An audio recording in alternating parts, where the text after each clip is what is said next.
आज महात्मा गांधी की पुण्यतिथि है और आज ही के दिन वर्ष 1948 में नाथूराम गोडसे ने 3 गोलियां मारकर महात्मा गांधी की हत्या कर दी थी।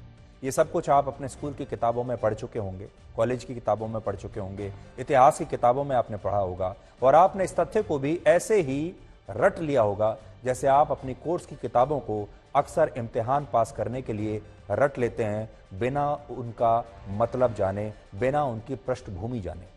लेकिन आपने कभी यह जानने की कोशिश नहीं की होगी कि महात्मा गांधी की हत्या किन हालात में हुई और नाथूराम गोडसे ने बाद में अदालत को क्या बताया था, किन कारणों से यह हत्या हुई, किन हालात में यह हत्या हुई, इस हत्या के पीछे का बैकग्राउंड क्या है, यह हमारे देश के लोगों ने शायद कभी जानने की कोशिश नहीं की।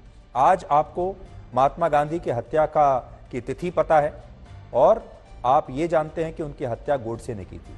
ये ऐतिहासिक घटना का आज हम आपके लिए एक ब्लैक एंड व्हाइट विश्लेषण करेंगे और आपको 4 ऐसी बातों के बारे में बताएंगे जिनके बारे में बहुत कम जिक्र होता है। और आज मैं आपको दिखाना चाहता हूं, आज हमने बहुत सारी रिसर्च की है। ये सारी जो किताबें आप देख रहे हैं, आज ये सारी किताबों को हमने पढ़ा है।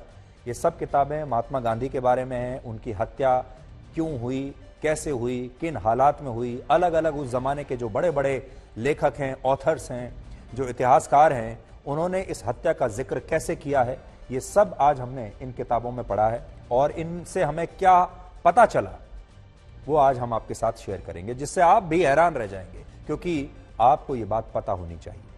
सबसे पहले हम आपको महात्मा गांधी की हत्या से ठीक 10 दिन पहले हुए उनके ऊपर एक और जानलेवा हमले का एक दुर्लभ वीडियो आपको दिखाना चाहते हैं। तो बड़ी बात यह है कि हत्या तो उनकी हुई आज के दिन 1948 में, लेकिन उससे 10 दिन पहले यानी 20 जनवरी 1948 को उनके ऊपर एक और जानलेवा हमला हुआ था। और इसके बाद हम आपको यह बताएंगे कि गोडसे ने अदालत में जो बयान दिया उससे तत्कालीन प्रधानमंत्री जवाहरलाल नेहरू असहज क्यों हो गए थे और उन्होंने इस पर प्रतिबंध क्यों लगा दिया था। तीसरे भाग में हम आपको यह बताएंगे कि क्या डॉक्टर भीमराव अंबेडकर की सहानुभूति गोडसे के साथ थी।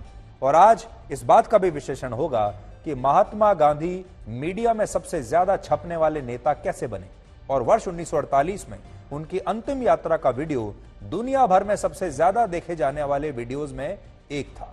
ये सारी वो किताबें हैं जो मैंने अभी आपको दिखाई, जिन्हें हमने आज इस विश्लेषण को तैयार करते समय पढ़ा है और इस विषय पर आपके लिए गहन रिसर्च किया है। इसलिए यह विश्लेषण आज देश के हर नागरिक को बहुत ध्यान से देखना चाहिए। 30 जनवरी 1948 को जब महात्मा गांधी की हत्या हुई तब देश को आजाद हुए सिर्फ 5 महीने और 15 दिन हुए थे। सोचिए, 5 महीने और 15 दिन देश को आजाद हुए और उसके बाद ही उनकी हत्या हो गई।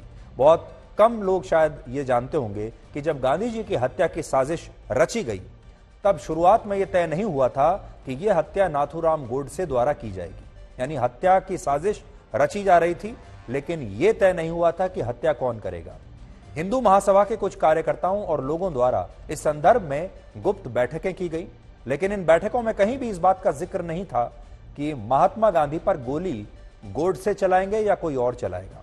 इस विषय पर एक पुस्तक लिखी गई है जिसका नाम है गांधीज असैसिन और इसके पेज नंबर 161 पर लिखा है कि महाराष्ट्र के अहमदनगर में 2 जनवरी 1948 को एक बैठक हुई थी जिसमें 3 लोग शामिल हुए और ये 3 लोग थे नाथूराम गोडसे स्वयं, नारायण आप्टे और विष्णु करकरे। और इन तीनों के बीच उस दिन महात्मा गांधी की हत्या को लेकर काफी लंबी चर्चा हुई और पहली बार यह तय हुआ कि दिल्ली में महात्मा गांधी की हत्या की जाएगी और यह काम गोडसे को सौंपा जाएगा। हालांकि इस बैठक के कुछ समय बाद विष्णु करकरे ने नारायण आप्टे और नाथूराम गोडसे से एक और व्यक्ति की मुलाकात करवाई। इस व्यक्ति का नाम था मदन लाल पाहवा। विष्णु करकरे ने उस समय गोडसे को यह कहा कि मदन लाल पाहवा एक शरणार्थी हैं जिसे विभाजन की वजह से अपना सब कुछ पाकिस्तान में छोड़कर भारत भागकर आना पड़ा और इसलिए मदन लाल पाहवा उनके लिए कुछ भी कर सकता है, वो बहुत क्रोध में है, वो बहुत आहत है। और इसी के बाद यह तय हुआ कि गांधी जी की हत्या गोडसे द्वारा नहीं बल्कि मदन लाल पाहवा नाम के इसी शख्स द्वारा की जाएगी। हालांकि बहुत सारे इतिहासकार यह भी मानते हैं कि जब मदन लाल पाहवा को गांधी जी की हत्या करने के लिए दिल्ली भेजा गया तो उसे इसके बारे में कोई जानकारी नहीं दी गई थी। हैरानी की बात यह है कि गोडसे और उसके बाकी सहयोगी 13 जनवरी 1948 को ही दिल्ली आ गए थे और महात्मा गांधी की हत्या का पहला प्रयास 20 जनवरी 1948 को हुआ था।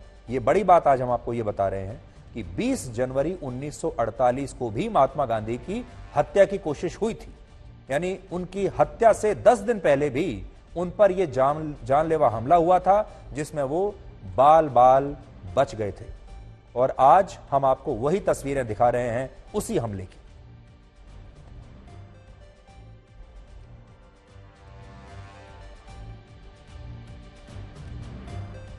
ये उसी सभा की तस्वीरें हैं जहां पर इस हमले की योजना बनाई गई थी और उस समय महात्मा गांधी दिल्ली के बिरला हाउस में रहते थे और जब वो 20 जनवरी को हिंदू मुस्लिम एकता के लिए एक प्रार्थना सभा का आयोजन कर रहे थे, जिसकी तस्वीरें अभी आप देख रहे हैं, ये दुर्लभ तस्वीरें हैं उस समय की, तभी उन पर मदन लाल पाहवा ने बम से हमला कर दिया था जिसमें बिरला हाउस की एक दीवार को नुकसान पहुंचा था। ये वो दीवार है, इसके पास बम फटा देखिए और ये दीवार जो है उस समय क्षतिग्रस्त हो गई थी और इस हमले की ये तस्वीरें आज हम आपको दिखा रहे हैं।